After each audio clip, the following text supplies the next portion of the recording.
Ladies and gentlemen, welcome to another edition of BadCatz Sports, where we like that little engine that could keep coming up the thing. Big staff meeting tonight.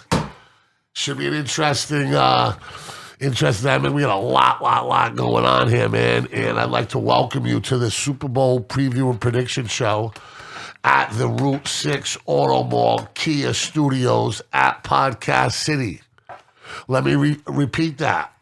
We are live from the Route 6 Auto Mall Kia Studios at Podcast City as we bring you this Super Bowl. What, fellas? What was it? 56, I believe. 50, is it 56? Yeah, 56, I think. Yeah. Well, as we bring you the Super Bowl 56 preview prediction show. Also, a little talk about the Golden Gloves. Also, a little talk about our remote at Mesa 21 on Sunday, 3:30 to 5:30. Man, get down there and check us out. Certainly. And O'Reilly, if you could put in the comment sections, check us out at Mesa 21 for the live podcast, 3:30 to 5:30 on Sunday, upstairs in the lounge. But we'll be there ready to rock and roll and put it all on the line. And I want to have one of those big-ass prop sheets in front of me, Birdie. Well, I hope we can find one because... No, we'll find one. Yeah. You know, if not, I'll have Lisa print one out from online. Yeah. You know, it doesn't have to be right to the dot. Because when it comes to prop bets, the casinos, not all of them are as consistent as they are traditionally either. They're kind of all over the place. But we got a lot to talk about. Big weekend. For young Mike Goodrow at the Golden Gloves. We will be there in full force. Now, Birdie, I heard that there's been a change of plans with you. As far as some of the boys from the hood may not be going now, and then this damsel in distress you're gonna rescue with some ringside tickets. Birdie, I got you whatever way it's gonna be. Nah, Mike. It's I just wish you would have told me you were going to take a girl. I got a phone call. Because I could have brought it. I could have brought it. I just wanted to make sure she had a ticket. That's all it was. I don't know what the deal is. Oh, there's plenty of tickets in there, man. She can buy one. That's what I'm figuring, but... No, I mean, if you want to take this girl you've been chasing around for a couple months... Oh, it ain't that, Mike. We'll be good. I mean, as far as the tickets go, don't think it's going to be an issue. Like you said, there'll be plenty of tickets at the door unless something crazy happens. Birdie, right? you got a ticket for her. Ringside, first row 1A, seat 12, 11, 10. I'm going to get a hold of my man Lips. I don't know what his status is. And Morrison was so happy I bought so many tickets. Really? He gave me a T-shirt. There we go. And he's got one for you, too. And one for Riley. We'll be styling, and the Mikey Goodrow train will be moving. Hopefully in the right direction, because as we heard, it's not going to be a walkover fight. It sounds like. Yeah, sure. I think it made things real interesting, and the goal is to get to Lowell. When you come up to Lowell with me, and you see the environment in the arena that it's in. I mean, this arena is the Lowell Memorial Auditorium. It would cost $500 million to build today. Really? I mean, custom marble railings. I mean, brass and archways and stonework like you couldn't believe. You walk in, Birdie, right? Yep. And the ring goes down. Yeah, so that's like it's like a European Senate. Taj Mahal of Golden Gloves, it sounds like. Well, Madison Square Garden does it for New York, but it's our Taj Mahal. Around here, It's our Taj Mahal. I mean, the craftsmanship and the stonework and the history and the culture and how that place has been preserved and maintained is absolutely mind-blowing. I mean, Jay Leno performs there. Really? Oh, yeah. Wow. He was from that neck of the woods, too. But, yeah, I mean, big-time concerts, big-time boxing. It's going to be great. My goal for Mikey is to win this fight, get up to Lowell, and win a fight or two in Lowell. Because that's where absolutely. That's where you're going to see not only in talent but an atmosphere. I mean, the Golden Gloves in Forever is priceless, right? Even this historic, beat up PAL gymnasium. You saw your cousin wrestle there. Okay, I mean, you're right there. The balconies, the overhangs. Have you ever been to PAL to watch a boxing match? No. Oh, it's right out of 1950, brother. So you're right on top of it. Yeah. Talk to me, Riley. Talk to me. It's pretty crazy. We sat in the front row as well. So like where the walkway is? Yeah. We sat right around the L of it, so like right there. So the walkway's right here. We sat right there. It's pretty nice because the above seats are right on top of it. If you just jump from the top, you'd land right inside the ring. Like it's like right there. It's just all nice and like it's just everyone's like close to each other, so that it gets loud and it gets crazy in there. So it's pretty nice. Yeah, exactly. Oh no, yeah. I mean, it gets well. We'll wait till you're there for a fight. Now, I wish we had clips of your dad's fight. Because then you would really get a taste of what it's like at its very, very best. Surf fight was crazy. Johnny B's was kind of crazy. Other friends of mine were wild. I mean, it gets crazy, and the beer's flowing, and you got 50 guys from Cranston, coming up to watch. With their boxer, their entourage, gonna fight a kid from Kentucky who's got 50 friends in the same age, and they go to different, to different high schools. I mean, it's a strange mix, brother. It's something to look forward to. Yeah, I'm looking forward to it. So I'm looking forward to it as well. This is gonna be this gonna be great. And by the way, Birdie, I'm on fire in the NBA, right? NBA, the favorites have been coming in. Nobody's giving me any love, man. Nobody on my team giving me any love, bro. Nobody. You guys are all laughing behind my back when I was flopping around like a fish in football, looking for some help. No, oh yeah, it says 82 degree weather for the Super Bowl. Yeah, that's. Today's AccuWeather forecast. What I thought I read was 84, but it's gonna. I don't know what that means. Is that place climate controlled, Riley? I'll have to look it up. Well, $2.5 billion, I would think so. Of what they spent to build that place. But if it is a glass top, right? Yep. Or like again, and that could act like a magnifying component. For heat. Good question. Yeah. You know what I mean? What's the best way to start a fire in the woods? Get a piece of glass, light it up with the sun, put on some burnt leaves, and you get yourself a fire. I think that they should hopefully have all the bases covered as far as having what they're going to deal with for the Super Bowl out there, and hopefully nothing will become a issue out there. But you never know. We've seen some crazy stuff happen in the past. It is climate controlled according to this, but it doesn't use air conditioning or heater, so it uses like some kind of different way to control the climate. But probably, but it just says that it is climate controlled, so they should be able to bring it down a little bit and have it right where the players need it to be to have a good game. Sure. Plus, you put 85,000 people into there, and it's going to get hotter.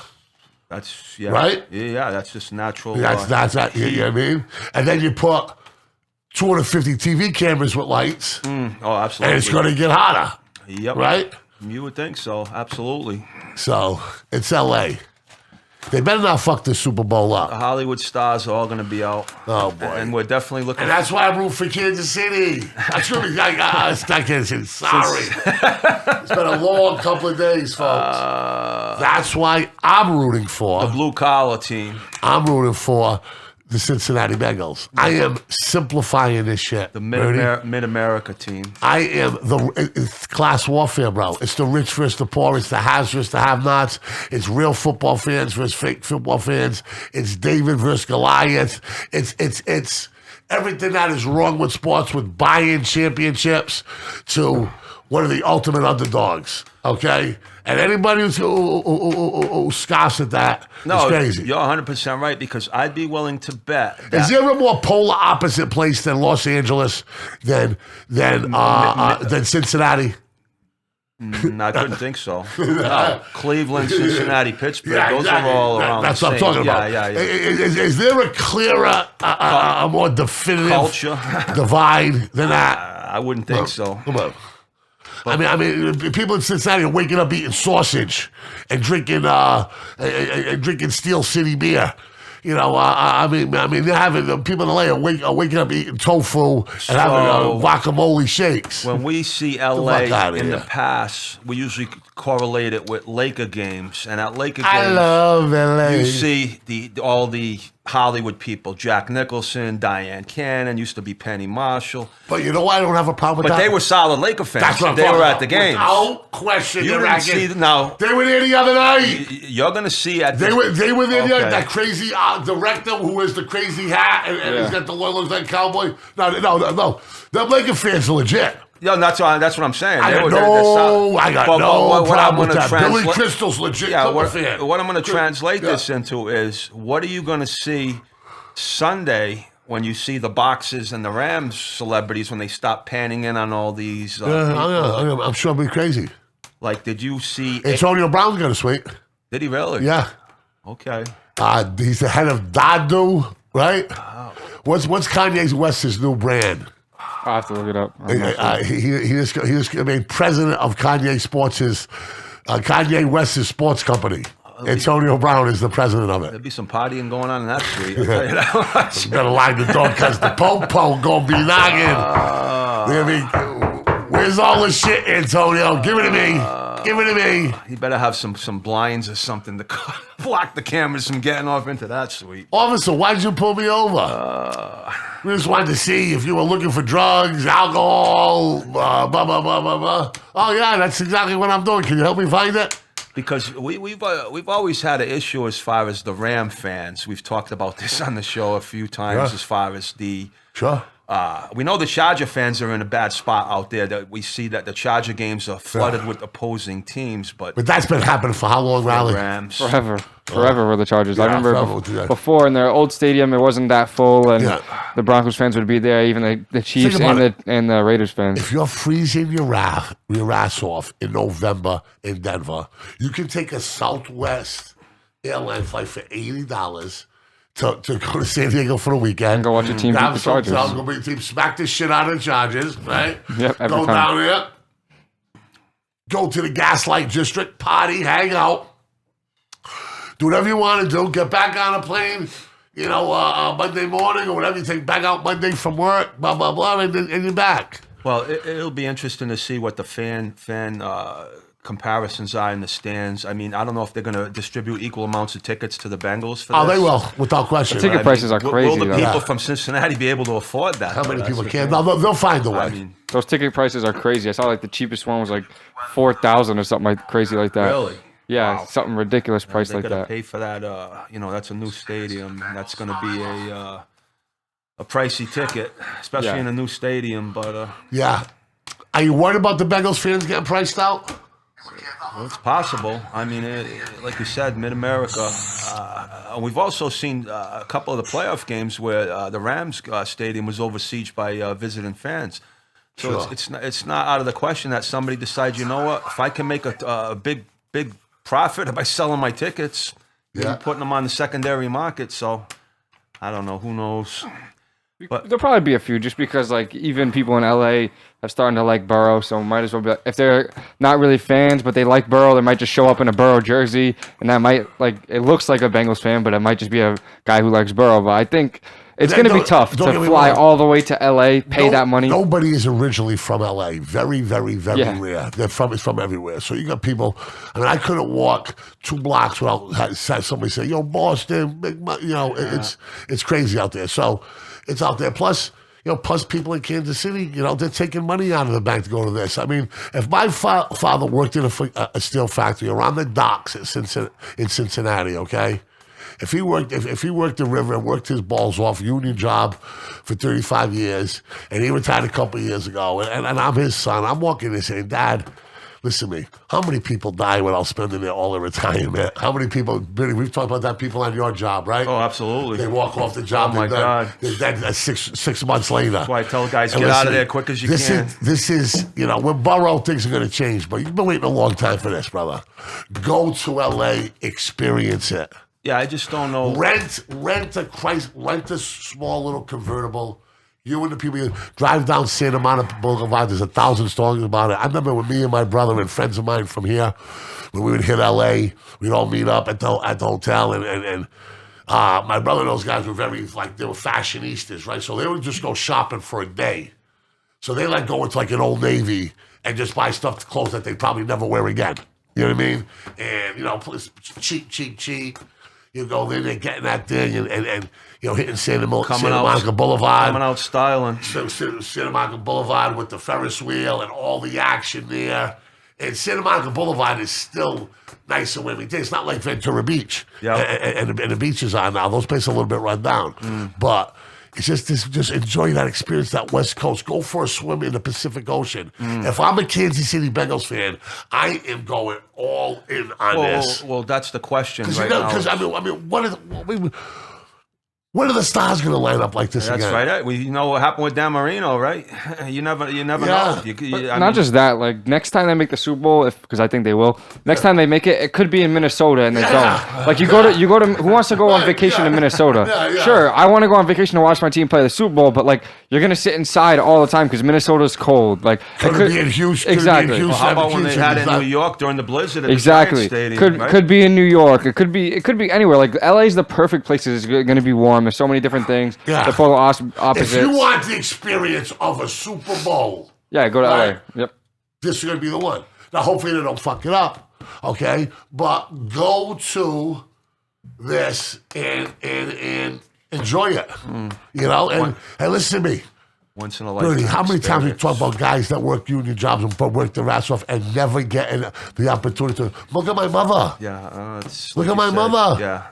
I mean, she was going to be retired in 6 months and clean living soul, no drink, no smoke. Yeah. And gone. Yeah, no, you're she right. Never had an opportunity. She never had an opportunity to enjoy that big retirement package, man. You don't know. We're not here. We're not promised another fucking day. We're here for a short time, not for a long time. Some 18-wheeler can come crashing right through here. Yeah. That's why I've done a lot of cities. I did every time I went on vacation. I've been to Vegas 10 times. I did for the Super Bowl. I did a lot of baseball, Red Sox trips. Anytime I got a chance to get away and go to places, I did it because, like you said, life's short. You don't know what's around the corner. So as far as the Bengals fan base, though, I don't really know much about the Bengals fan base. We know what the Cowboy fan base is. We know what the Raider fan base is. I got some friends in Cincinnati that have hit me up, asked me if I was rooting for the Bengals. They said they've been listening to the podcast. They say the fever has swept. Listen. These people have been suffering. Oh, yeah. You know what I'm saying, right? Oh, yeah. They didn't win a single playoff game before this year. The last time they won was the 90s they won. They went to the playoffs from 2014 to 2016. Or maybe around 12. They were in the playoffs almost every single year from 2012 to 2015. Didn't win one playoff game ever for that whole entire time. And they were just suffering by Andy Dalton, AJ Green, all these guys. They had a pretty decent team. And winning the division title and then always just stinking it up. And then maybe they thought it was going to be this way too. They won the division title and maybe that monkey was on their back. But now getting to the Super Bowl was unfathomable. It wasn't even a thought of happening. And now to be there, they were 200 to 1 this year. 200 to 1 before the season, I believe was the number. Some places. By the way, John Madden, Madden's usually right with Super Bowl, picked the Bengals by 3, right? Or the simulation. The simulation game, yeah. Yeah, it was I think it was 26 to 23 or something like that. They picked them or something like that. Yeah. So, and that's what I'm saying, man. If you're from Cincinnati, ride or die. I did see they had a rally at the how many people stadium. It was full. It looked like it was completely packed. full. Complete stadium completely full. Full. Yeah, sure. Completely full. Of the whole stadium. And they were all chanting the LA Burrow Rams went to a high MVP. school And they had kids a were couple of walking out. Kids are like, fuck this, I'm out of here, dude. But that's the LA lifestyle, Mike. You know that. Yeah, my friends showed me pictures of their cul-de-sacs in the streets that they lived on in around the Cincinnati area. And little schoolgirls were tying up black and orange balloons to their They already got Monday off. They already made Monday off no matter what happened. Monday has no school. Up, Riley. That's what's up. I think that's awesome because I always hated going to school the day after the Super Bowl. Yeah, of course. And if I lived in Denver the day after when we got destroyed by the Seahawks, I'm not saying that's going to happen to the Bengals, but if it does, it's terrible because everyone's talking about it I don't want to hear about this no more. I know, I hear leave me alone. So a day off, it's awesome for them to do because again, you never know when it's going to happen again. In the reality of our life and the way it works, I'm not validating it. I'm not criticizing it. Well, I'll give you two examples. Is Dan Marino was one, and then John Elway. Look how long it took him to get to the promised land, and there was he had to go through years till the end of his career. Literally, the last 2 years it took him to win a Super Bowl. He was one of the best. So I mean, both two of the best. But what I'm in response to Riley's thing, right? Shouldn't the Super Bowl really be on a Saturday? Yes, or make Monday a holiday. Yes and no, because make Monday a holiday. Football's always played on Sundays. Like the only time we have Saturdays is a couple of days of the week. But maybe Monday should be a holiday. But it's tough to you're never gonna get that approved. But I think it should be because it's pretty much a holiday. Like everybody knows what's going on. People who don't care about football know it's the Super Bowl. Everybody knows that they want to go to a party for that day, even if you don't care about football. So it's pretty much a holiday, but not on a Saturday, just because football's always on a Sunday. Well, they play big playoff games on Saturday. They do, but most of the time it's on Sunday. I think it should. I hear it's uniquely married to Sunday, but I think it should be Saturday because you get the next day off and just get to relax. Never say never, though. What? If it's advantageous for the NFL to switch at some point, they will, but I wouldn't, I think they would make more money on a Saturday maybe because more people would be able to watch because it's at 6:30, which I like, instead of 8:30. But still, the game's going to end at 10. Some kids in elementary school or middle school got to go to bed. Their parents got to make stuff ready for them. So my father wasn't getting me to bed. I'll tell you. Yeah, some people might. Yeah, some people might. So if it's on a Saturday, then it would be easier because they don't got to worry about waking up in the next morning because you get the next day off. A 200 to 1. Yeah, that was a 200 to 1 underdog. And in some books, in the City of Angels, the City of Miracles. It was even higher, maybe at some other books. That was just one of the ones I saw. It might have been even closer to 300 at some books in Vegas. So. I remember we did the picks before the season started, right? And Birdie, how come you can't root for the bet? Again. So I remember we did the picks before the season started. We went through every division, what order you think they would finish in, and I remember I had the Bengals. I think I was I said it was going to go Ravens, Browns, Steelers, Bengals. I said Bengals are going to be 5-11 this year. They'll have some good games, but then next year they'll be pretty decent, maybe squeezing into the playoffs. And I was just completely wrong. They just no one thought they were going to be this good. How good they are. Go into Kansas City, beat Mahomes and the giant that they are, beat the number 1 seed. It's just mind blowing how it is, and I love to watch it. Yeah, and I like how they're practicing at USC. Yeah, that was awesome. I mean, they're out there. They're playing football, bro. I'll tell you, Birdie, they're playing football. And I'll tell you one thing I've been noticing on these Talking Heads channels, all on ESPN. Everybody, if I was the Rams right now and they're watching these shows, be a little disrespected. It's all about Joe I'll tell Burrow. you what. That's all you're hearing about is how the. That's exactly. I'll tell you what. I would. Picking my brain with my 7 questions. I'm just telling you what I saw. What I've been you're seeing. Right. You're right out of money. Everything's Bengals, Burrow, and if I'm the Rams, if I'm Aaron Donald or if I'm your guy, Von Miller, I can't wait. Watching this, and you got to be saying, you know what? They're not giving us any respect, and it could be used as a little motivation. I want the Rams to win so bad just because of Von Miller. Really? And I want him so bad. He deserves it so well. And everything he said during the press conferences is just getting me. He's like, oh, I'm always orange and blue. I bleed orange and blue. And he's like, I'm always going to be a Bronco. I'm just working in LA right now. And I was like, God damn it. Why do we have to trade him? But I love to see him win. So, yeah, I'm still rooting for the Rams. And you two are. So all those little boys and girls. Birdie, you're betting on the fucking Rams. And I'm going to give you the reasons why I'm going to bet. So you're rooting on them. You're rooting for them. I'm going to put money on them. Yeah. Birdie, let me tell you something. One thing I learned about you more than anything around here. What would that your be? loyalty is to your last motherfucking bet. Well, if I hear you, homie. Hey, listen, and I hear you. It'd be a nice story if the Bengals win, but my eyes, I've watched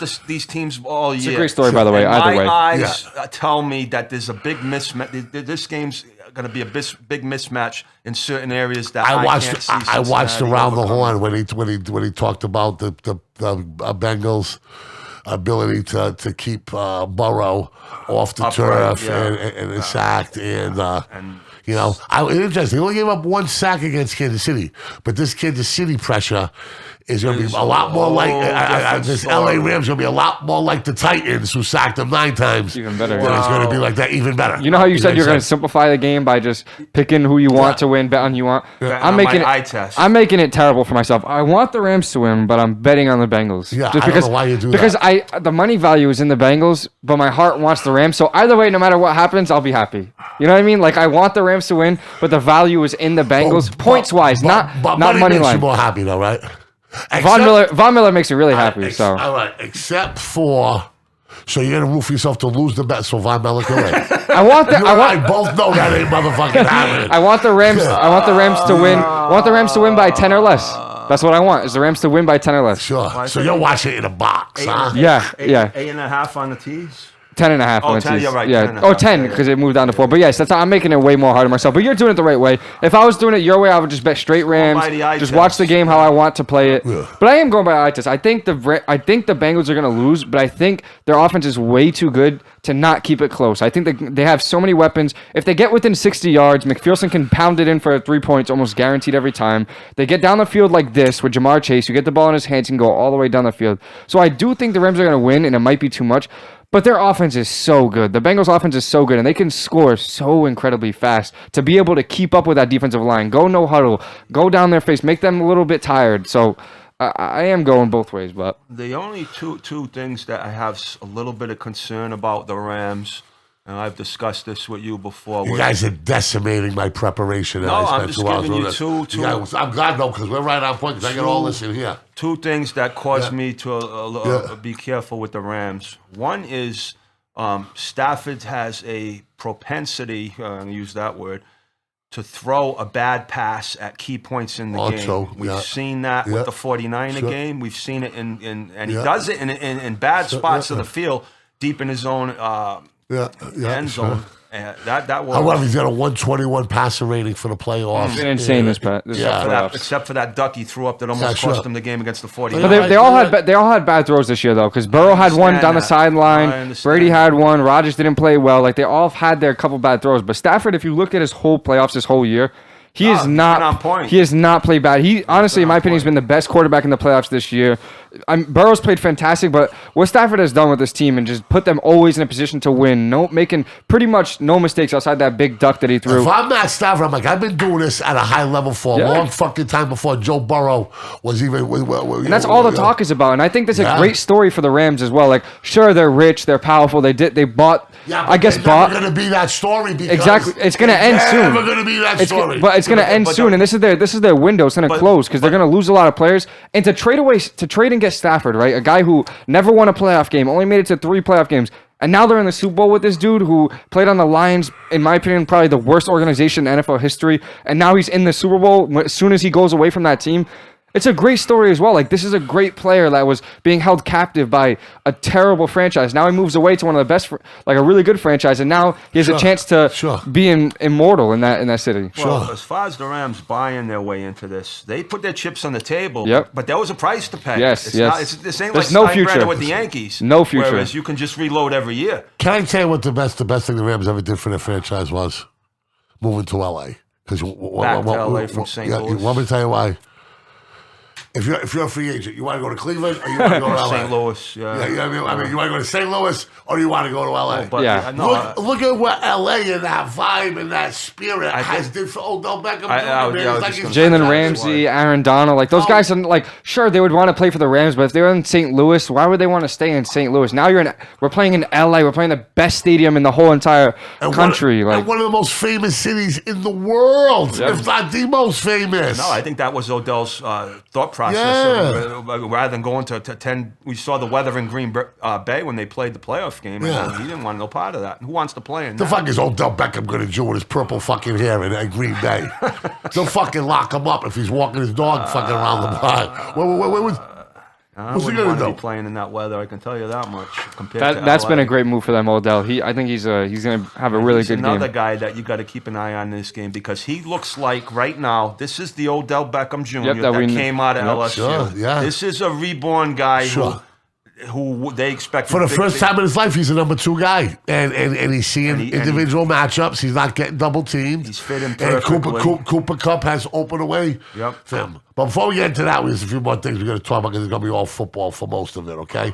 Just want to remind everybody we are live at the Route 6 Auto Mall Kia Studios at Podcast City. Go check my man Franco out in there. I love what Kia is doing with their product. They got used cars. They got a bunch of stuff going on there. But you are watching BadCatz Sports live from the Route 6 Auto Mall Kia Studios at Podcast City. We'll also be doing Remote at another client of ours, Remote. Mesa 21 will be there Saturday, 3:30 to 5:30. Bring all. I mean, there'll be food there as there always is.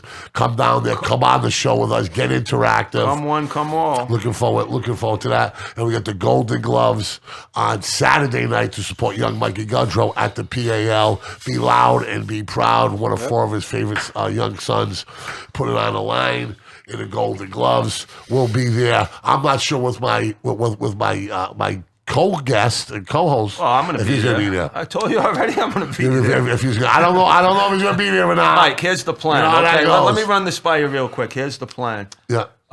Maybe a couple of cocktails, a couple of blocks away from there at Belmont Prime Club. 19. Belmont Club opened up. I don't know about the Belmont. I haven't been there in Just years. opened up. Really? Yeah, again. Well, I was thinking more Prime 19 maybe before we Or just a yeah. couple blocks away, and then we scoot on over to their to the fights. right from there, a couple blocks away. So You that's know, the plan.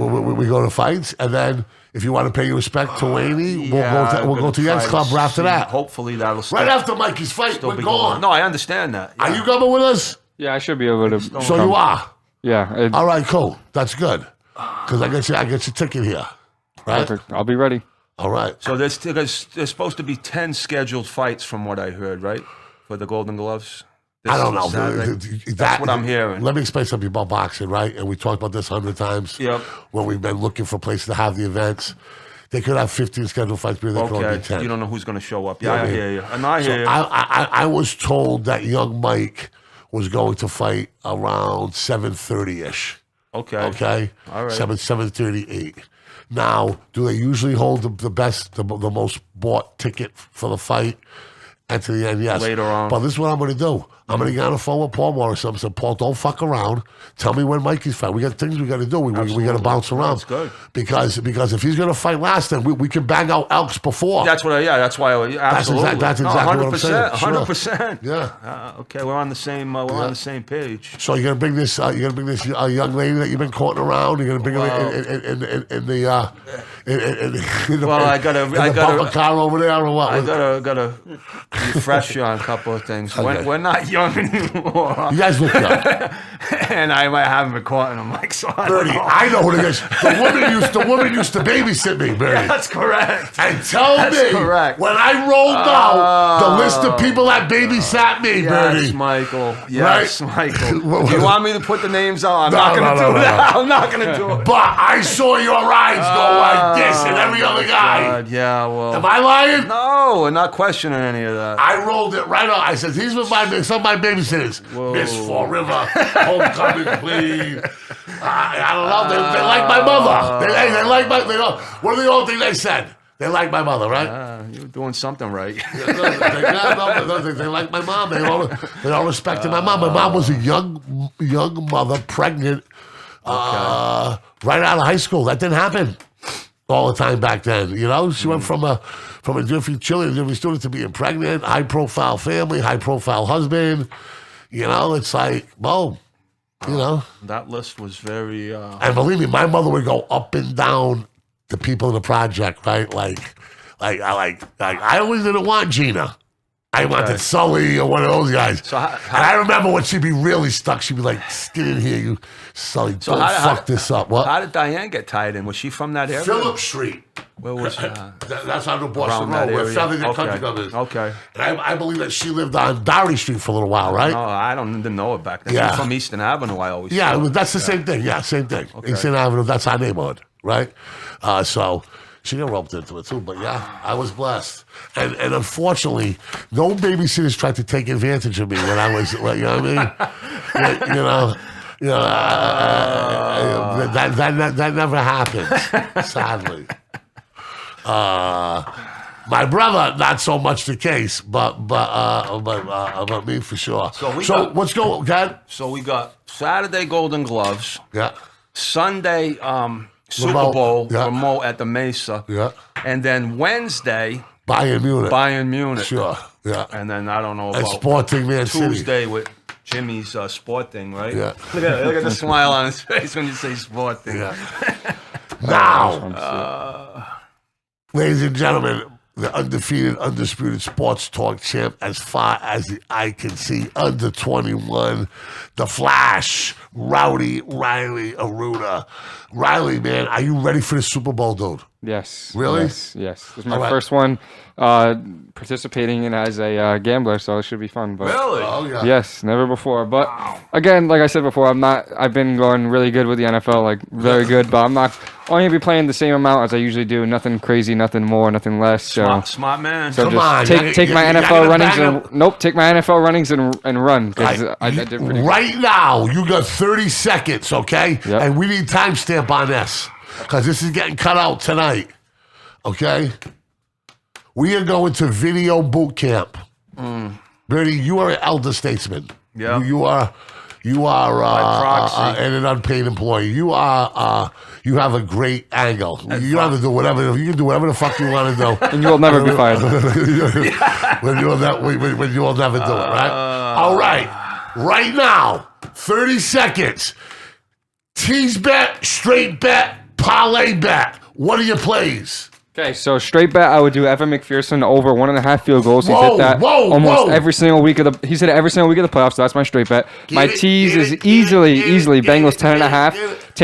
Take the over down to 42.5. So all we need is 43 points, and we just need the Bengals to win outright or lose by 10 or less points. Yeah. And then parlay, I would do probably Rams money line and the under, just because, or I don't. The parlay's hard because I don't. 4. Give me the Rams and the over for the parlay. Rams and Bayern. Rams and Bayern Munich. Birdie came in for help. Birdie came in for the help. This is the That's what I'm Ramblings. doing. This is what happens when you have 139 IQ and you're smarter than everybody in the room, okay? And you're going to torture yourself by betting on one team and rooting for another. Wow. Because I can see it happening. I can see I can see it happening too. I just think the Bengals with that many points, and that's been the thing. I've been telling you guys this all along when I've been betting on the Bengals since like the last week before the playoffs. They just keep every game close. Doesn't mean they're going to win every game, which they have in the playoffs, but it's always a close game with them. So that's why I like teasing them up. But yes, the Rams and Bayern Munich would be my parlay. That's what I'm going to bet also. Rams and Bayern. Rams and Yes. Bayern. Oh, Yes, I now like you're that talking one. Yes. big dog. Yes, I like That's that the one. parlay. All right. I love the All Bayern right. play. Now, Bayern Munich's next on my notes. What do you think about that? Are you confident? You Yes, ready to rock I'm and gonna roll? start. I've been starting looking at the Champions League stuff, and I'm gonna throw them in another parlay for the soccer as well. What type of parlay? What type of financial commitment are you going to make to your proteges? Big coming out gambling. $100. It's Rams and Bayern is -1.5. It was like almost 2 to 1 on the parlay for those two. Yeah. But Is it money line Bayern or is it? -1.5. Okay. But I got to get that in soon because I looked at FanDuel last night and that Bayern line went up to +-2. I told you. I said the line at -2 have to makes grab perfect it. Better sense, grab it soon. and because No, it's still What one. did you get it's at? still No, 1.5 still at Rhode 1.5 Island. over here. That's why I said at Sportsbook Rhode Island it makes no sense at I'm doing 1.5. that right But now. we can go right after this because I'll do even more. But at two it makes no sense because. I mean, it makes perfect sense why it that's should be just at 2. one It makes book. no sense at why 1.5.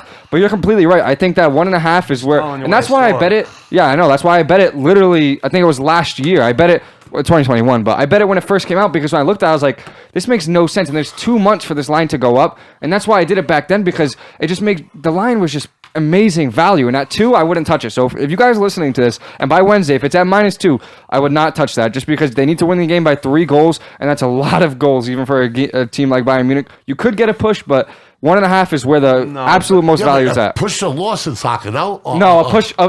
Yeah. No. A tie is a a loss. tie is a loss, but a push on the handicap betting is still you get your money back because you can bet money line or draw. So say I put money line Bayern and they tie 1-1, that's a loss. But if you do -2 when the game's 2-0, Yeah. that's a push because you're doing handicap. You know what I Okay, mean? I got you.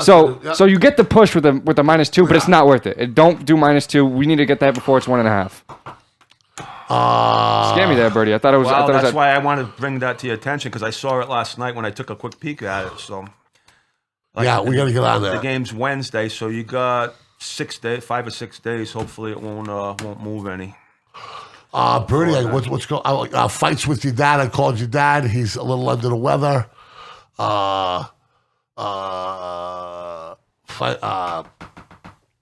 So he's going to be coming. I got a thing for him.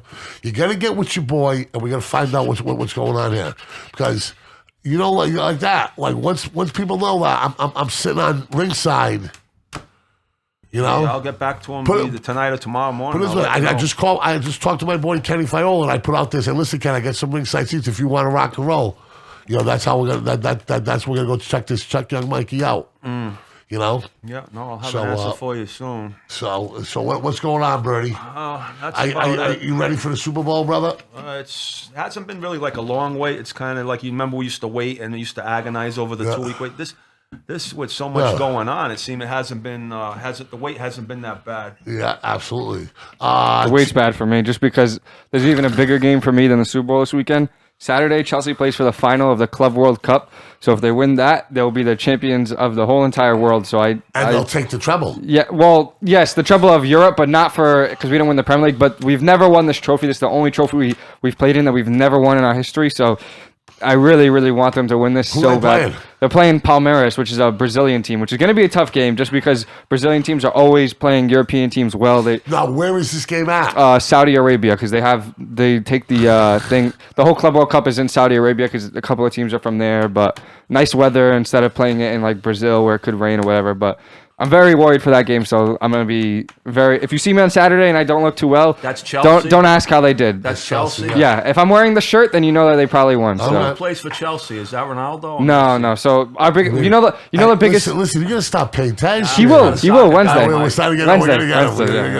Wednesday. But Chelsea has the best American player in the world, Christian Pulisic. He plays for them. He's from Pennsylvania. When he retires, he will be the greatest American of all time. The greatest American of all time. Remember the greatest American hero?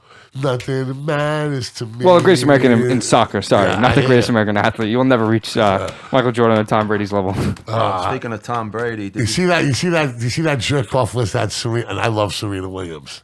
What happened? No, but she's not the greatest athlete of all time. Where was this at? ESPN. She's got to be up there though, because how she's dominated one But she does it part time.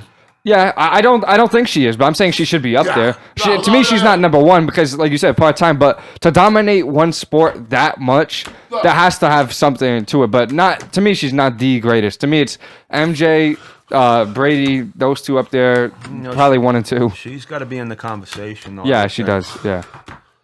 You didn't like the end of the Tuck 30 for 30 when Charles Woodson is sitting there with Brady and he goes, we feel like Crockett and Tubbs here at Tom Brady's house.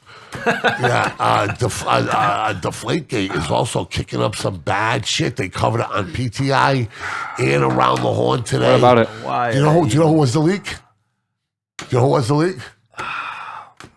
One step away from the commissioner, Troy Vincent. The former D-back for the Eagles? Yes, I know who Troy Vincent was the lead. He was he what's his face? Chris Mortensen, they made him tell who his source was. So he got information from Troy Vincent. From Troy Vincent, who I thought he was with the... That they had evidence that disproved it, okay? Really? And they went all of the next year trying to create evidence that went aligned with their argument, and they couldn't do it, even though they were trying to fabricate it, and all evidence pointed to last year. Why are they even... it's so stupid. This thing happened so long ago, and that year the Patriots won the Super Bowl. But it's so dumb. They got suspended 4 games for jaywalking. I think it was. That's crazy. It was a witch hunt, Mike. You know that. That was all because the I can understand a 4-game suspension if, he affected the game, you tampered with the game or you did something, because that's what I think they saw in their eyes, that he tampered with the game. But to me, that wasn't that crazy. For 4 games, that's just so stupid. And the money they spent, fucking crazy. Crazy. Tens of millions. Honestly, what I think is that it just gave them publicity. Any publicity is good publicity in their eyes. He said he did it to appease the other 32 owners. I believe that. I believe that they wanted the Patriots to be disciplined in some way for whether they got away with cheating in other areas or not, that they wanted them to go after them any way they could. And I think the pressure was on them to do What is cheating and what is gamesmanship? What is that fine line? Cheating for me would be going against what the rule says. Say the rule says you have to wear a black shirt, and then everyone shows up in a white shirt, so they look just like the referee, so they don't know who's the offensive. Whatever, you know what I mean? Going against what the opposite of the rule flopping? says. Is flopping cheating? I would say that's on the line to a degree. Gray area. Yeah, depends on the sport too. What they do, if you're over exaggerating it and you actually got hit, that's not cheating because you actually got hit. You're just selling it more, which I still think is stupid. But like, that's not cheating. If you it's sticking your shoulder like Don Bill used to do if you need a base runner, into the thing. Like I'm saying, there's a fine line. There's different levels of it. I mean, let's be realistic here. You're not going to tell me there's not an organization or a team out there that hasn't done something. Yeah. Along Nobody's the line. perfect. No. So, Nobody's perfect. For them to go after the Patriots the way they did, I mean, I think it was a little bit of jealousy of the success they had. Spygate. That to me is cheating. That's cheating. To me, that's cheating. And it did electronically. Yeah, to me, you can't film other people's practices and then watch it. Like, you can watch their games because. Sure, go ahead, but you can't film their practice and get their signs and all that. To me, that part is cheating. There's different levels. What the Astros did was said. cheating too. Yes. I think anytime an electronic component comes into it, I think it loses its gamesmanship argument. There's nothing wrong with, like, say you have a play in basketball where it's number one, and I realize that number one is a pick into a corner three. That's not cheating. I'm just telling my team, hey, number one's going to be picking a pick roll in a corner three because I followed it with my eyes in the middle of the game. That's not cheating. But if we were at your practices, sitting there, acting like we're reading a book and then videotaping it and watching all your plays, that's when the cheating comes in hand because a practice is supposed to be just you guys and then into the game. But Now, what if in walkthrough, 2 days before the game, one of the coaches or one of the administrators or somebody leaves the playbook hanging around the stadium and you run into it? Shame on you for leaving it behind. Really? Number one. to me, that's still cheating, though, I think. Even if you find it, not give it back, but maybe just, like, leave it. Sure, give it back. That'd be nice, but leave it there because, like, if you're looking at it, that's still cheating. You're reading their plays and reading their plays before it happens. Like, that's still cheating. I know you didn't go out of your way to do it, but you still did it. You know what I mean? Like, kind of like manslaughter, I guess. Like, you didn't mean to, but you still did it. Like if you find, like, a card or $50 on the ground at that place we go to. Yep. Like, if you don't give it back, you're getting locked up. Exactly, yeah. You know Stealing, what I mean? So that's a little crazy. So then we got the fights. And of course, a big night for Mikey Gaudreau. But right before we go into 7 questions, okay, NBA trade deadline has come and gone. Celtics get Thies back. You can look at it 2 ways. Riley says it's embarrassing because they had him, trade him, everything. I said that once the coach who coached him was empowered to be the GM and thought that much of him to get him back, means a good thing. I think his teammates liked him and missed him. I think they got rid of the bad apple of the bunch with Schrader. That's what everybody's kind of blaming. We'll see how that shakes out. And they got a defensive guy who shoots threes from, I believe, Houston, the White. Yep. And the Celtics right now are on a roll. Are they playing tonight? 7 in a row, I believe, Riley. Is it 7 in a row? I believe it's 7 in a row. I'll tell you. But the East just got, like, a lot harder. Oh, no, that's in my notes. The bad news is the Sixers definitely got better. And if Homeboy wants to play, like Hal said he can't wait to stop playing again, Ben Simmons, then they get a long, skilled, talented player, facilitator, one of the best defenders in the league. Okay, but we'll see. I think there's a lot more question marks with the Nets than around with the Sixers. I was gonna say that, like, he's talented, that's no question about it, but it's all up here. Like, if you watch that, I watched that play again. He was right here. The basket was right there, and he passed it to his teammate. That's like how little confidence he has in himself. Like, he needs to gain that confidence back. Maybe he didn't have a great relationship with the Sixers, like, as all the players, but he needs to have confidence. Like, you cannot not shoot the ball when you're right here and the hoop's right there, and you're 6'9". Like, just dunk it in, lay it in, something. But it is a decent trade for the Nets. But I think the Sixers won that one for sure. And the thing I don't like about the Celtics is that everybody's act like Brooklyn won because of Curry, Drummond, and like the picks. I'm saying, well, hold on to this. And in this win now mentality. Yeah, exactly. Right now, I think the Sixers had no chance of winning an NBA title yesterday. They could have very easily been in the Eastern Conference Final, but they were not going the distance. Nope. Right? Today, they got enough bullets in the gun to go the distance. Okay. They have enough. Well, Harden, he's definitely a big time player for them to. And he's a facilitator, and he's got a huge IQ. You know the problem I have with Harden is that every time in the playoffs, he doesn't perform as well as he does in the regular That's season. 100% Even with the Rockets, correct. with the That's Thunder, correct. with the Nets, he's never been like the Harden of the regular season in the playoffs. And if he can change that, I don't know how, I don't know. But if you can just change that mindset and do what he did in the regular season in the playoffs, then yes, I would definitely be scared of the Sixers. But for some reason, I just don't understand why he doesn't turn that same switch when he goes into the playoffs. Daryl Morey, the GM for the Sixers who just signed him, was his GM in Houston. My big question about James Harden is this. Why did you have such a difficult time playing with Chris Paul when he makes everybody better around him? And why did you insist that he got traded? Now, that's the question that I need answers to. Now, what I know about Chris Paul from legit sources, Chris Paul ain't the easiest guy to be around. Well, a lot of these guys probably aren't. What? No, Chris Paul's headstrong, opinionated, walks tall, giant, you know what I mean? Scrapper. Like, I mean, listen to me. He's the union president for a reason. That's correct. You want a bulldog. The players, obviously, you're not getting that position unless the players players respect support you, respect you, and Absolutely. like you. Yeah, no. And LeBron tried to steal that vote from him in the bubble, and he held on despite all his pressure for that. No, I agree with you. Philly's the Your big. back bothering you? No, Philly's got to be the big winner in this because Simmons, from all intents and purposes, he wasn't going to play this year. It didn't look like so. You're going to still be saddled with that contract, and you're going to get. How much time would it take the Camel to get him in game shape? 6 weeks? 4 weeks? Harden or Simmons? Simmons. The Camel.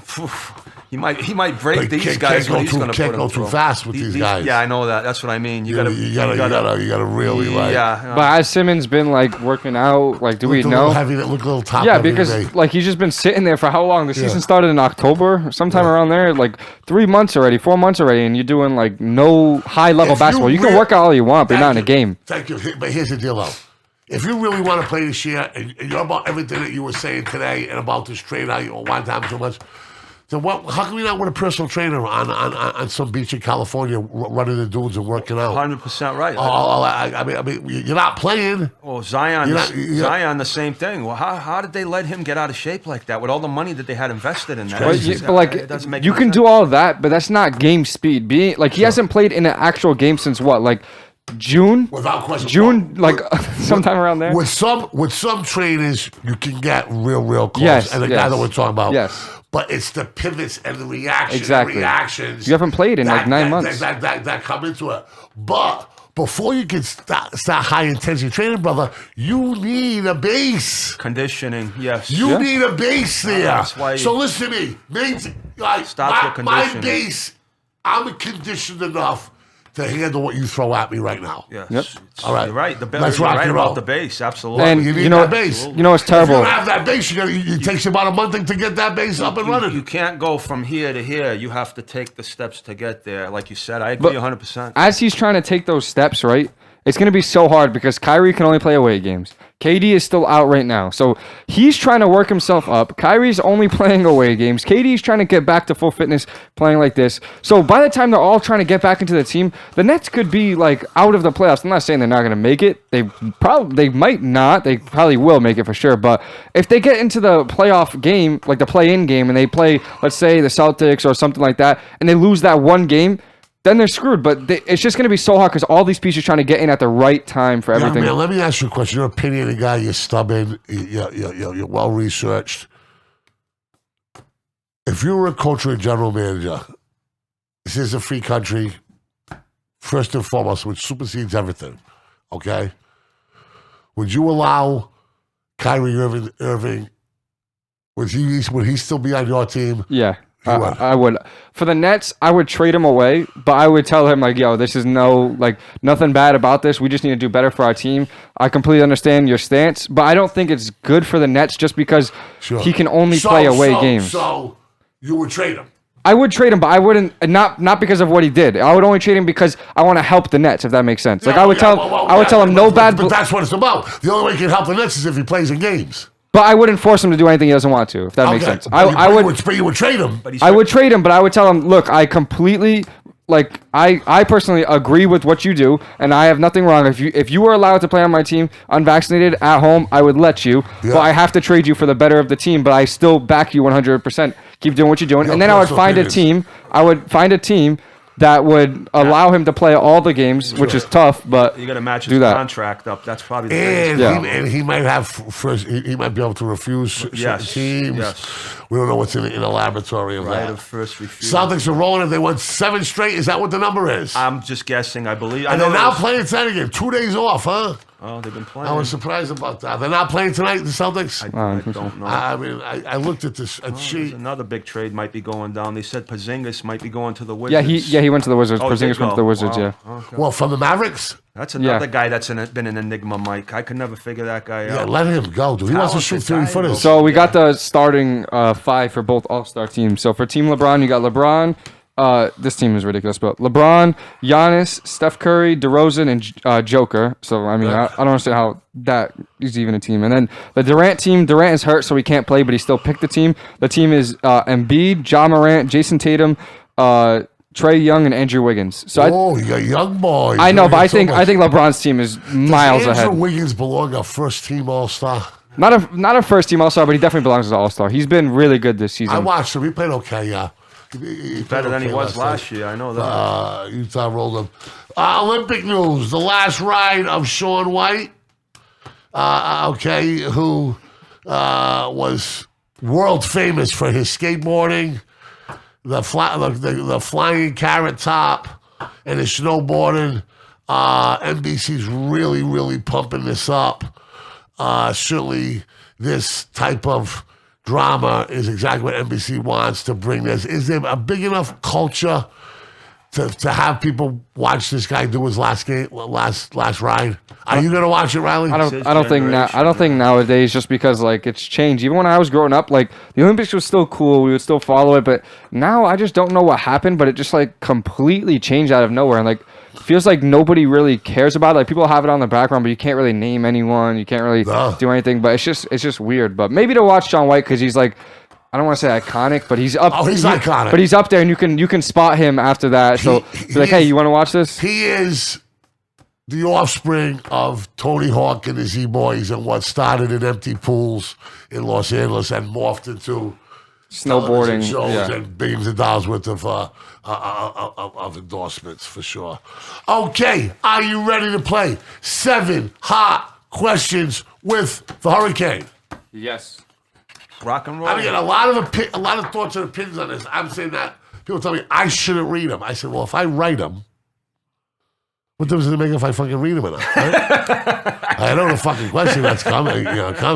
You always interject your opinion into it, that's so it's I could read it. I don't mind, but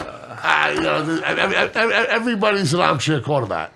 all right. What number we go with? Number 7. Whoa. One player the world will be talking about after the Super Bowl is. I hope it's Von Miller or Aaron Donald if I'm betting the Rams. It's gonna be Aaron Donald for me. I think the last Super Bowl I was very disappointed of how he played, but the difference is that he's not facing Belichick again and Brady again in that Super Bowl because like they game planned perfectly to take him out of the game, and that's what Belichick does so well. And this coach is good for the Bengals, but he's not anywhere near Belichick's level. Burrow's great, but he's not anywhere near Brady's level yet. So I think this is the perfect storm for Donald to have a game and to show himself why everyone thinks he's already one of the greatest defensive players of all time. So you got Donald. Who do you got? Who's the world going to be talking Tell about? you what, could be Jalen Ramsey, could be Stafford, could be Burrow. We need one, Birdie. Jeez,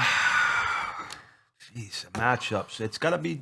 Problem with Donald is he's going to be getting double teamed, but Like every game, though. Yeah. he's still. It doesn't matter double team or not. Yeah. He's still influencing the game. So I'm going to go with Aaron Donald also. I'm going to go with the kicker from Cincinnati, That's my boy. I'm staying right down the line. Just like he is. Super job. Bang. Remember, he used to bang the Toy Stab. He used to line up the field goals and bang his head. His kick would jump up.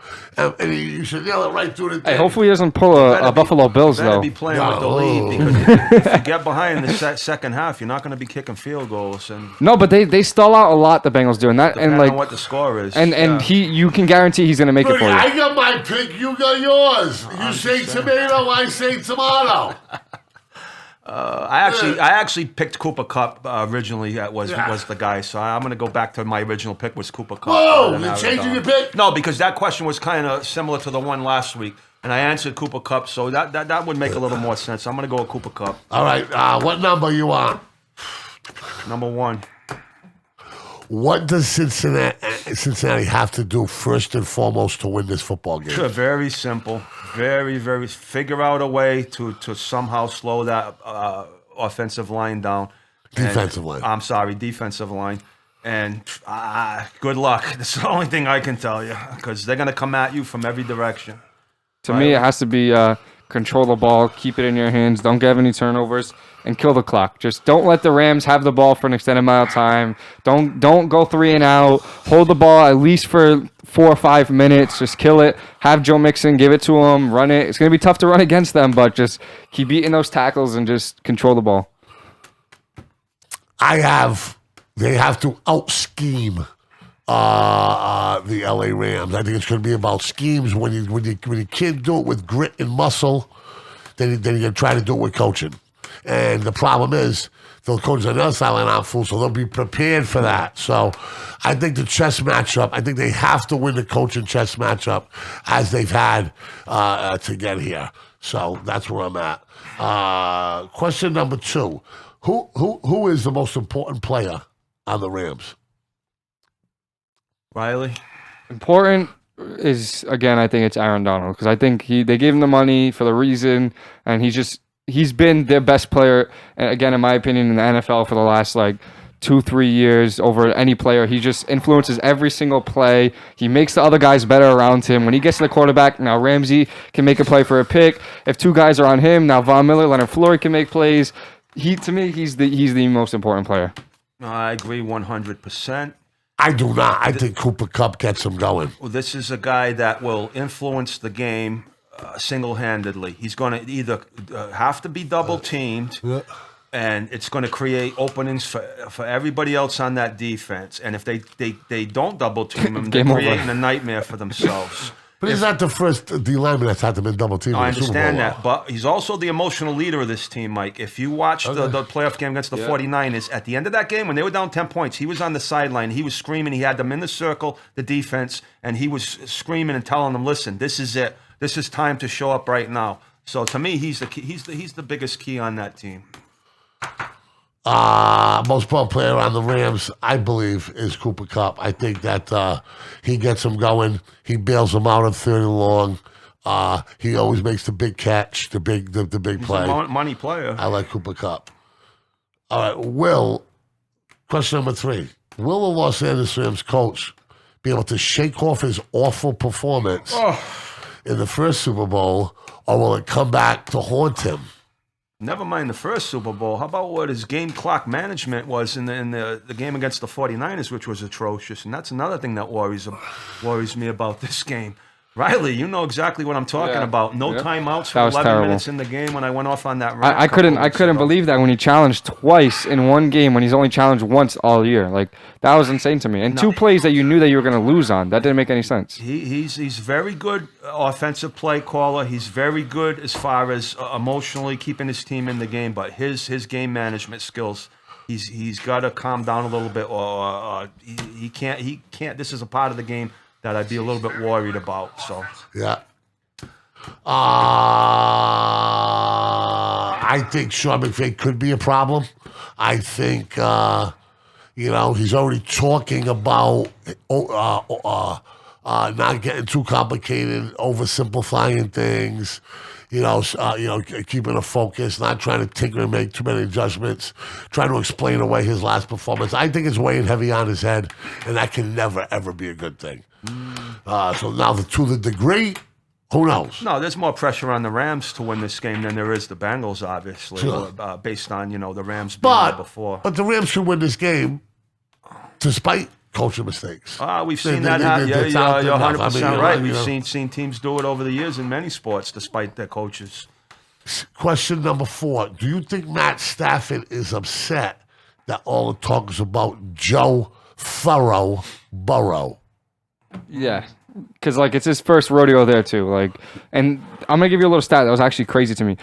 Joe Burrow is the youngest number 1 pick to ever make the Super Bowl be a starting quarterback. Matthew Stafford is the oldest number 1 pick to ever start in a Super Bowl, and they're both number 1 picks, but they just took way different times to get to the Super Bowl. Burrow was right there. Stafford took the long, windy road, and to me, like I said before, it's a story for him as well. Like this is his first big playoff run where people expected them to do something. Every playoff run with the Lions is like, oh, we got the Lions. Like, sure, it could be a tough game, but you know you're going to beat the Lions in the playoffs. Like this is the first team he's been on that has a legit chance to win it all.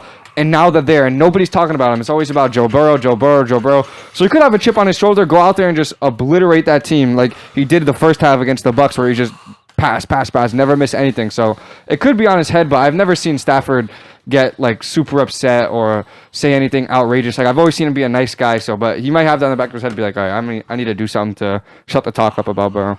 Well, it might not be just Stafford, because all the media attention has been on the Bengals and Burrow. So it could all be the other players if they're watching this. I don't know if they're... No, those players are gassing up him in the locker room, saying they're talking about this young rookie motherfucker, blah, blah, blah. Yeah, I mean... He's all this, he's all that. I don't know how... if the Rams are paying attention to all the talking heads, and as who doesn't pay attention to it, Nick though? Saban would say the rat poison, as he calls it. I mean, and like you said, they probably are at least having an ear to it. So it could be like some material to get the Rams up for this game. They could use it as motivation if it's, they feel they're being disrespected. I like to agree more with Riley here. I think Matt Stafford is secretly, quietly pissed off, okay? I think every time he sees Joe Burrow in a new designer jacket or a new cigar in his mouth or a new set of shades or on some internet Instagram sluts to sleep with list. You know what I mean? This is all about Joe Burrow. And I think he's I think that in the deepest parts of his gut, in his heart, in his brain, I think he's going to come out with something to prove, for sure. Question number 5 is this. Is it possible for Joe Burrow just to play the worst game ever in Super Bowl history and come crashing down to earth? I don't think he's going to play the worst game ever, but he could come crashing down to earth. I agree with you there. This kid's got too much talent. Unless his offensive line, he's on his back all day. I mean, that's one of the problems, but... At least his number 1 wide receiver gets locked up by somebody very capable of doing that. Ramsey, yeah. He gets dominated by a team that is 10 times better on paper. But I mean... Let me tell you something.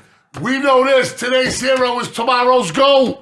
Yeah, this kid's got too much talent, though. I don't see him having a game where he looks completely lost. But like you said, they could get dominated, but it's not going to be his fault if it does happen. Who is a backup quarterback for the Cincinnati Bengals? If you gave me $1 million right now, Mike, I couldn't tell you. Answer that I know question. exactly who it is, and you can look it up. Because he played for the Broncos. It's Brandon Allen. He played for the Broncos last year, and I think the year before that, but he played a couple of games last year. He goes out and he does the coin toss if they go to overtime. So if he loses the Bengals game because of the coin toss, and I thought he did, because we were it was in overtime.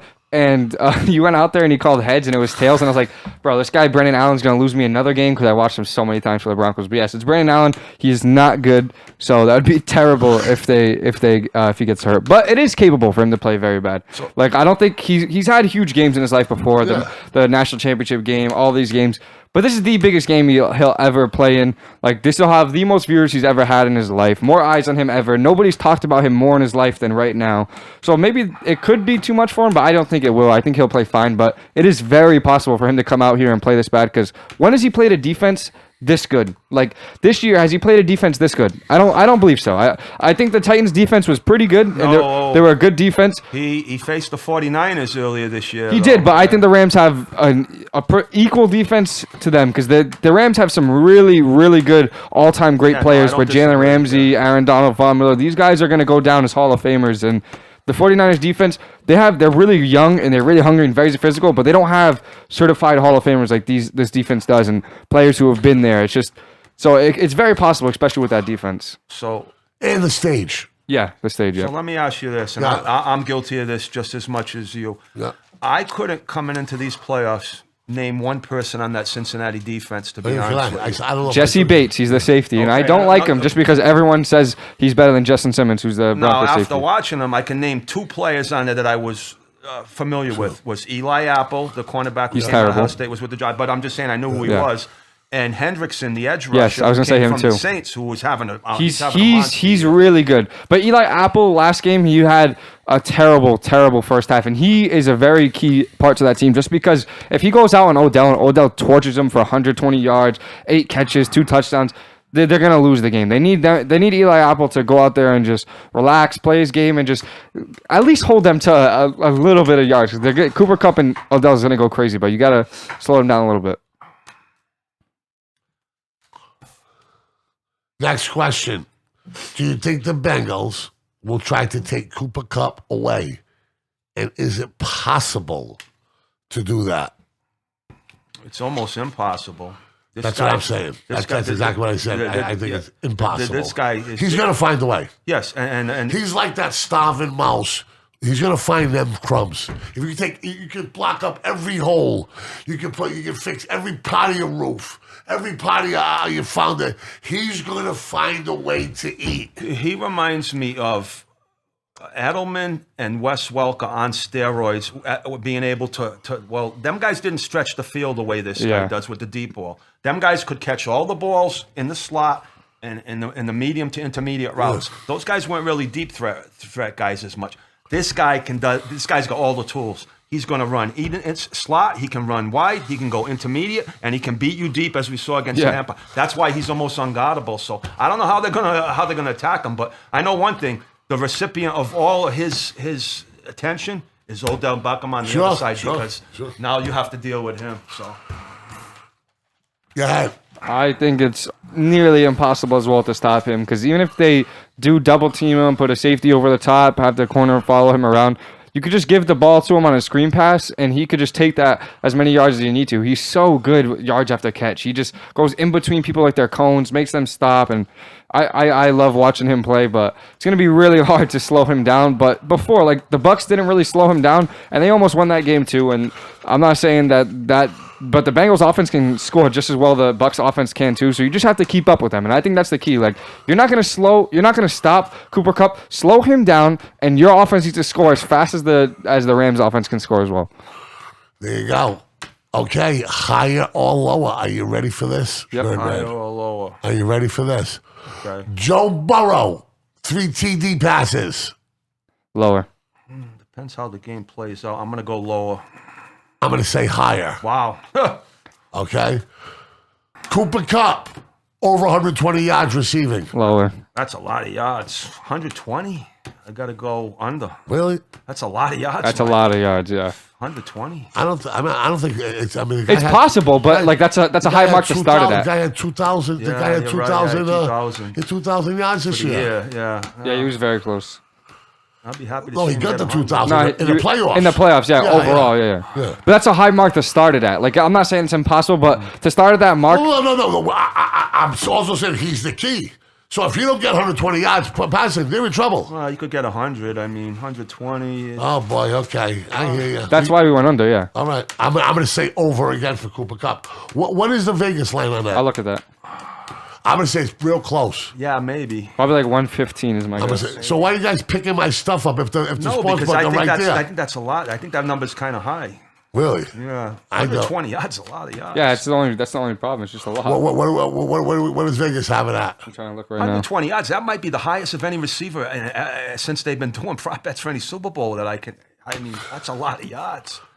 It's let's see, hold on. Total receiving yards. It's 105. All right. So I'm But 105 is still. But 105 is still a lot, for though. 150. We don't. Yeah, know. 105 is still a lot. I still wouldn't bet the 105 because he can go over that and he could like top 10 most receiving yards in Super Bowl history. Yeah. I'm looking Call that up. Jerry Rice. I would have to bet. Joe Nixon. Does he have 75 yards? Rushing or receiving or both? No, I would definitely go under on that. Rushing only? Rushing. Over. Really? Yeah. I love him. I think he's so good, and I think that might be the key. So I have it right here. Defense. Here's the best receiving performances in Super Bowl history. So we have, of course, the man Jerry Rice at number 1. How many do you have? Okay, that's receptions. Hold on, let me get the yards. Jerry Rice had 215. Okay, and then we had Ricky Sanders for Washington, your boy, 193. Isaac Bruce, 162. Lynn Swan, 161. Amendola, very surprising, 152. Rod Smith, 152 against the Falcons. Andre And you Reed. guys don't think Andre Reed, with the names 152. on that list, you don't think Jerry Rice, Cooper Kupp- 149. a Jerry lot of Rice, yards, 148. Mike. 143. They're going to double team him, try to take him out of the game, too. We'll see. That's a lot of yards. What was the last one? What was the 143. Deion Branch. Tom How Brady. many times is Jerry Rice on that list? Jerry Rice is on there 1, 2, 3 times. 3 out of the top 10. No Jerry Rice. surprise there. Yeah, no surprise. Odell Beckham. Does he get 100 yards receiving? Yes. I hope so. I would say yes. If they're going to put all the attention on Kupp on the other side, he might have a better chance at 100 yards, especially with one big play. He's capable of going deep. I'll go over on that one, hoping he has a big game. I'm going to say yes as well, too. Higher or lower? Higher. Aaron Donald, 2 sacks. Higher or lower? Lower.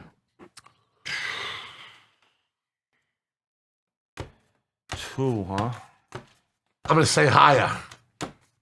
2's a good number to push, but I'll go higher if he's going to get against that offensive So line. the problem with Donald is that he's not going to get a lot of sacks. Is the pressures that he's going to bring and the other things. So I would say like 1.5 would be really good. 2 push is really good, but to go higher for me, if he gets 3, that should be Super Bowl What's the MVP. Super Bowl number? For him, I have to look at that because they don't have that at Rhode Island. I have to check that You out. don't have a prop bet for sacks? for Yeah, You'd Donald? have to go No, you have to through go all them to bets FanDuel, yeah. digging like buried treasure, figuring prop bets. Fans in attendance, 60-40 for the Rams. For the Rams? Yeah. Hollywood. Yeah. Any chance we can push? You can push it if you want. I'll take a push I'll there. say probably, yeah, because now you're going to get the fans like we talked about earlier that probably haven't been to the games all year. They're going to just go they got the money to go to the Super Bowl, and if they're from LA, they're going to have the money. So I would say probably yes. Rams, 2 turnovers. Higher or lower? You better not have more than 2. Lower for sure. Yeah, lower. I'm going higher for me. Stafford, 2.5 touchdown passes. Higher or lower? Higher. Lower. I'll just say 2. I'm going to go higher, too. Cincy, 3 field goals. Higher or lower? Push. What was the under-over for him? 1.5? 1.5. I Yeah. gotta- Every week is I 1.5. have to go. I'll go under. Push. I'm going over. I'm going to go push. push. I'm going to go push. 50% chance Stafford wins MVP. Yes. 50% chance. It's usually a quarterback. If Yeah, he I go doesn't higher. have What? If he doesn't have a Peyton Manning-esque game for the Broncos when they won, I'm gonna go higher for sure. It's usually always the quarterback that wins. Yeah, I agree. 50% Joe Burrow wins the MVP. Higher. Higher. You mean if the Bengals win? Yeah. Yeah. Because it's usually the quarterback. Yeah. All right, matchups. Ready. Quarterbacks. Who's got the better quarterback? Which quarterback is going to play better? To me, that's a push. I agree with a push. Yeah. I'm going to go Burrow. Offensive line. Which offensive line will play better? Not even a question there. Rams. Yep, for me. I'd have to agree. Wide receivers. Which wide receiver is going to play better? I'm taking the Rams. They got a lockdown corner on the other side. That's why I'm taking the Rams. Yeah, give me the Rams, but I love the Bengals wide receivers. And by the way, Aaron Donald doesn't have props for sacks, but he has a prop to say to record a sack. And for him to not record a sack is plus 150. To record a sack is minus 192. So They're saying he's probably going to get at least one. at least one. And his tackles are set at 4.5. So over under 4.5. So there's no really sack prop. Wide receivers. I'm going to go with. I'm gonna flip it up. I'm gonna go with the Bengals on that one. I don't mind that at all because I think Chase is amazing and Jalen Ramsey will shadow him. And T. Higgins is so incredibly good, same to Tyler Boyd. So I like that. Running backs. Bengals. I guess Bengals. What do you got? I'm going to take the Rams. I think Akers, if he can hold on to the ball, can do some He damage. fumbled 2 times I against the understand that's Bucks the problem. in If he 2 holds big onto the scenarios. ball, If he though- doesn't fumble that ball twice, that Bucks game is not close because he fumbled right at the end of this first half when he needed to not fumble it. They would have scored to make that huge difference, and then he fumbled right at the You know end. he's going to bed thinking about not Exactly. fumbling. Yep. Well, he's a serious guy as far as contact too. If you saw what he did in the first playoff game against that defensive against Arizona, he's not easy to tackle, but he does have a fumbling problem. Field goal kicker. Oh, come on. That's that. I know the guy from the Rams is He is great, but I can't go against the McPherson. other guy. The other guy's That's my been on dude. fire. Defensive line, that's a no-brainer. Yep. Linebackers, No brainer. I like the Rams. D-backs. Oh, it's always Rams with the defense. The Weddle's way this fucking chart is coming out, the Rams should win by 20 points. Well, not but 20 we know points. it's not We going know to how the games happen. play out. And I told you before, keep an eye on this too. That punter for the Rams is one of the best punters in the league, and that's special teams. It can always come in big it's in a these sweet games. secret weapon. Special teams, who do you got? I got the Rams because of the Yeah. punt game and the fact that this guy's Yeah. one of the best in the league. The kicker as well is really good. So yeah. I'm going with Cincinnati. And sometimes Cup lines up as the reception guy for the punts, so that could be huge for the special teams. If he runs one back in a punt, which has never happened in the history of the Super Bowl, by the way, Well, punt return for a touchdown has never happened. So Cooper Kupp could do it, and if he does, I'll look like a genius. But we'll see. Intangibles. Rams. The intangible, the biggest one, I think, is the fact that the Rams have some experience from the past Super Bowl. That's got to come into play here. All right. The Rams will win if these three things happen. Well, the number one thing is if Stafford doesn't turn the ball over. All right. Get pressure in high amounts on Joe Burrow Yeah. and slow down Jamar Chase. The Bengals win if these three things happen. Number one has to happen is they have to protect Joe Burrow. That's number one, obviously. Get Jamar Chase involved. Get Jamar Chase They off. have to shake Ramsey. Yep. And Joe Mixon has to have a big game Yes. running the football. But honestly, I would probably take away the Jamar Chase one, and I would put in slow down the Rams offense. Because they need to slow down Cooper Kupp. Of course, you're not going to contain him, but slow him down just a little bit. Slow down Odell. Get them off the field once or twice on a three and out. Then that would be great for their team as well. All right. Well, that's a wrap. The Kia Studio. Kia Route 6 Oral Mall Kia Studios at Podcast City, but I know you got some trivia for us, right, Birdie? What would a day be if I said, Mikey, I got a little bit lazy. I didn't do any trivia. Happened one time. He's keeping track of it. What's going on? The trivia, Yeah. I don't like to bring up bad news, but unfortunately yesterday we had the passing of Jeremy Giambi at a young age, the brother of Jason Giambi, the former player of the Oakland A's. Now, he was recalled for one of the most famous plays in baseball history that we've discussed, and you know what that is, right? Yeah. The Derek Jeter flip. Yeah, the most distinguishable play of his career, in my opinion. So this trivia I did this week, I just did this off the top of my head. I didn't do any research. So I'm going to give you some, how do I want to word this? Players and the plays they are famous for? No. Players that played with their brother Okay. for or against Yeah. or their family, a family member. All right, and I'm just going to give you a clue, and then I'm not going to say this is 100% accurate because I did this off the top of my head. Now, the first one that came Well, to that's not a way to roll out a trivia question, but we feel you, Birdie. Okay. Your brain's for like a once, sports encyclopedia. It's not. This might not be 100%. Now, let me ask you this before we start. Yeah. First one that came to mind was Peyton Manning and Eli Manning. Yeah. But I don't believe they ever went head to head with each other, though. They did, I think. Okay. For Denver and New York, I'm pretty sure they did. Okay, so like I said, I wasn't sure. Okay, so I'm gonna go down the line here, and then you see if you can get these in rapid fire fashion. Just answer if you know. At 19 years old, this Hall of Fame baseball player. Ken Griffey Jr. played with his father. That is correct. In the 40s, this Yankee legend played against his Dom brother. DiMaggio. Joe DiMaggio played against Dom DiMaggio. That is correct. For this Los Angeles Dodger pitcher, Hall of Fame player, got to play with his brother on the Los Angeles Dodgers. Around what time frame?